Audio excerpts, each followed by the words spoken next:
Most people think looking rich is a smart financial move. It feels logical on the surface. If you drive the right car, wear the right watch, and show up with the right kind of polish, people assume you are doing well. They treat you differently. They may even respect you faster.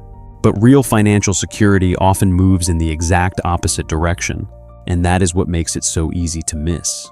Every morning in office buildings across America, there is always someone who gets overlooked. He pulls into the parking garage in an old Honda Accord or a worn Toyota Camry that has clearly lived a full life. The paint is faded. There is a dent somewhere on the bumper, and nothing about the car says success. Around him are shiny luxury SUVs, leased German sedans, and brand new trucks with monthly payments heavy enough to suffocate a budget. Coworkers glance at him and make a quiet judgment. They assume he is stretched thin, underpaid, maybe one emergency away from a crisis. What they do not see is that he may already have millions invested, a paid-off home, college funds set aside, and the freedom to walk away from his job whenever he wants. The modest car is not a sign of failure. It is part of the strategy. That idea sounds strange at first, because we are trained to connect visible comfort with real wealth. We grow up absorbing a story that says success should show. If you are doing better, your apartment should look more expensive. Your clothes should get sharper. Your vacation should become more photogenic, and your car should quietly announce that you have arrived. But that story leaves out one brutal detail. Every dollar used to impress other people is a dollar no longer working to protect your future. The truly wealthy understand that trade-off in a way most people never do. They are not cheap because they have no options. They are selective because they understand opportunity cost at a gut level. They know that a flashy purchase is rarely just a purchase. It is usually a future sacrifice dressed up as present status. This is one of the big ideas behind a classic pattern that has shown up again and again in studies of self-made millionaires. Many people who quietly build serious wealth do not live in ways that scream affluence. They often stay in the same house for years. They drive reliable mainstream cars. They live in normal neighborhoods. They do not feel a constant need to upgrade every visible part of their life just because their income went up. That choice is not random. It protects them from lifestyle inflation, the silent force that turns high earners into financially fragile people. A person can make a great salary and still stay trapped if every raise immediately gets converted into a more expensive life. Bigger rent, bigger car payment, more expensive habits, more pressure to maintain the image. The income rises, but freedom does not. That is where the split begins between people who look rich and people who are rich. One group spends money to create a feeling. The other spends money to build a position. The first group wants the outer signals now. The second group wants the inner strength later. One is chasing recognition. The other is building independence. And these two paths usually do not lead to the same place. In fact, they often move in opposite directions. The person who looks polished and prosperous may be carrying credit card balances, auto debt, and constant anxiety behind the scenes. Meanwhile, the quiet coworker with the old car and simple clothes may be sitting on a portfolio that is compounding peacefully in the background. One life is optimized for perception. The other is optimized for power. The psychology behind this goes deep. People do not buy status items only for function. They buy them for signaling. A luxury watch does not tell time in some magical way that a basic watch cannot. A designer bag does not carry groceries with greater wisdom. A luxury car may be comfortable, yes, but beyond a certain point. Much of the extra price is not buying utility. It is buying social meaning. It is buying a message. It tells the room that you belong to a certain class, that you have taste, that you have made it, that you should be taken seriously. That message can feel intoxicating because humans are social creatures. We care what other people think even when we pretend not to. But the financial problem begins when that craving for approval starts directing major spending decisions. At that point, you are no longer using money as a tool.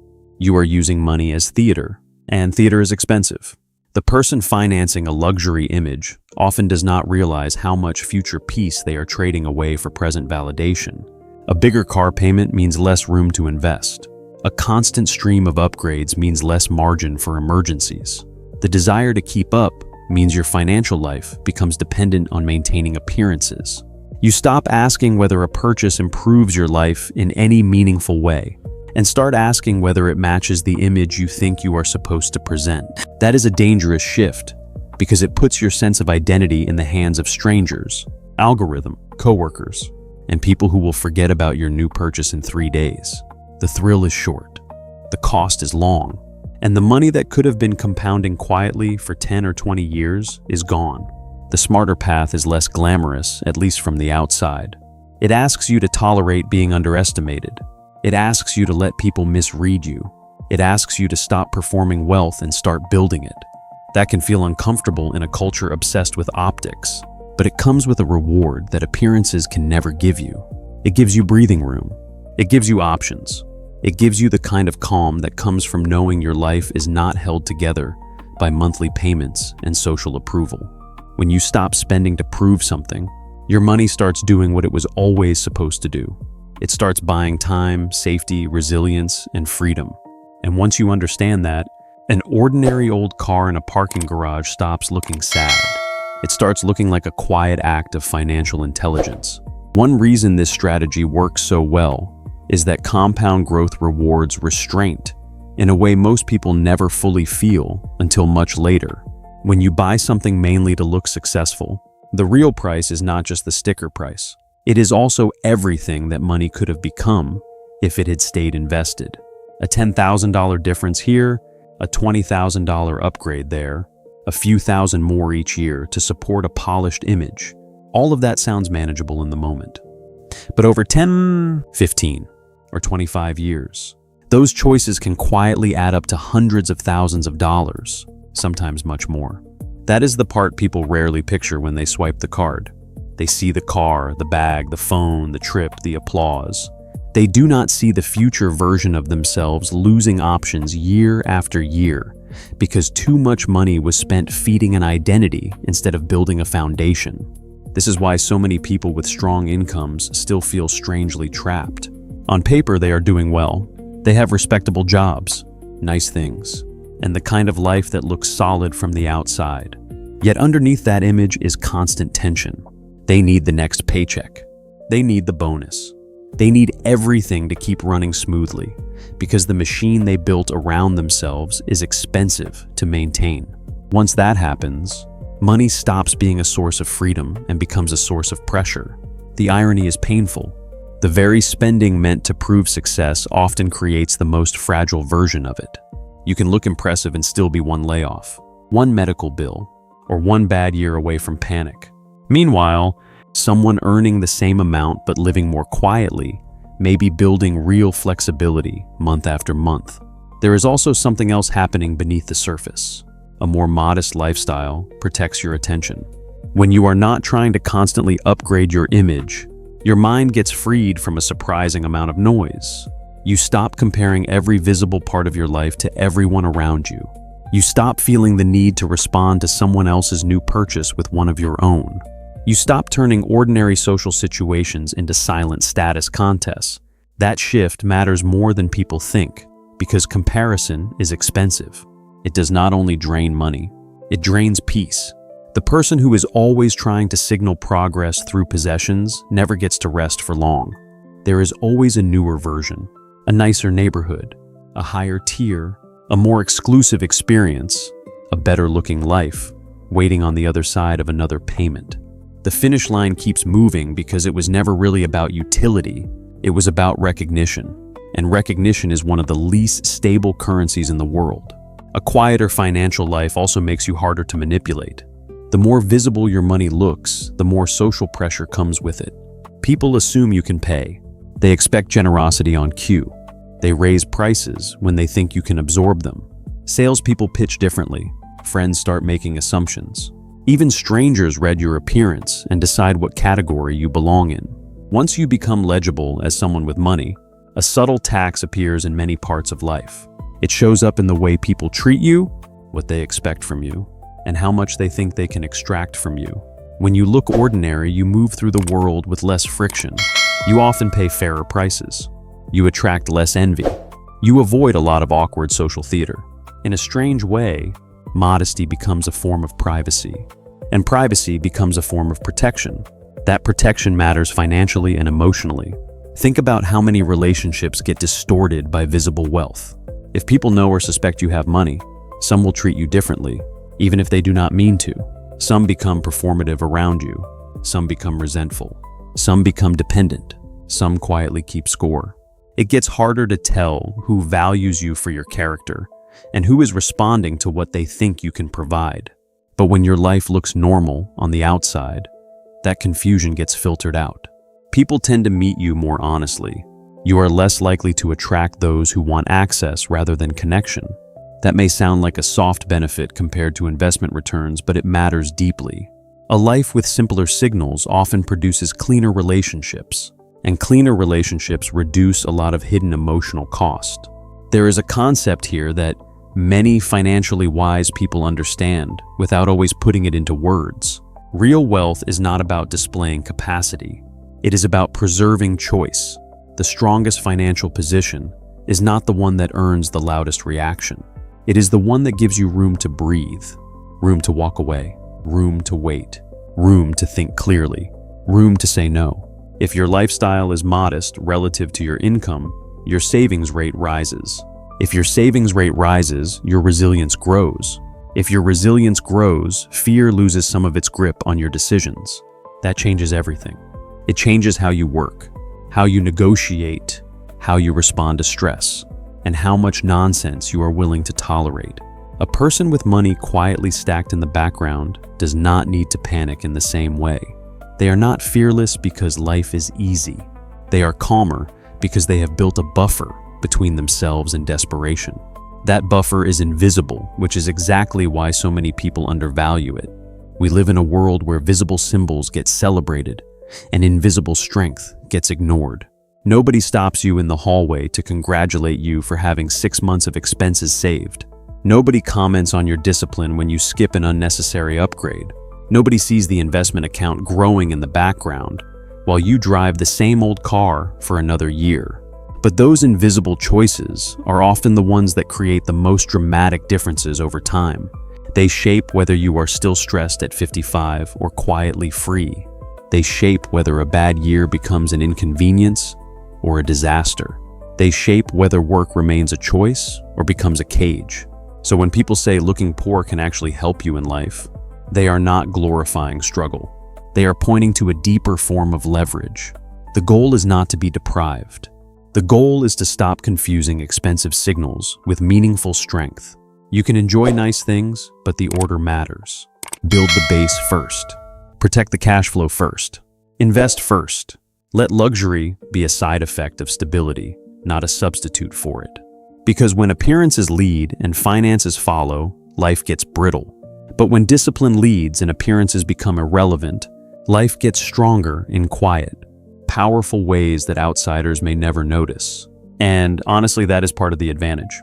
If you zoom out far enough, this entire idea becomes less about money and more about control.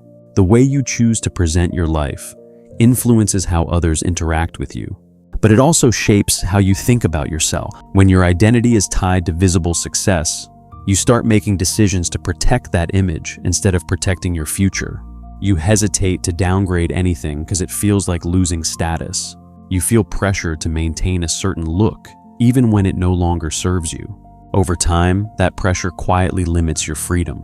It locks you into a version of life that must be constantly maintained, even if it is no longer aligned with what you actually want. Now compare that to someone who intentionally keeps things simple on the surface. They are not trying to prove anything, so they are free to change direction without worrying about how it looks. They can leave a job that no longer fits. They can take a break, start something new, or move to a different lifestyle without feeling like they are stepping down. That flexibility is incredibly valuable, especially in a world where careers, industries, and economies shift faster than ever. The less your identity depends on external validation, the easier it becomes to adapt. And adaptation is one of the most powerful forms of security you can have.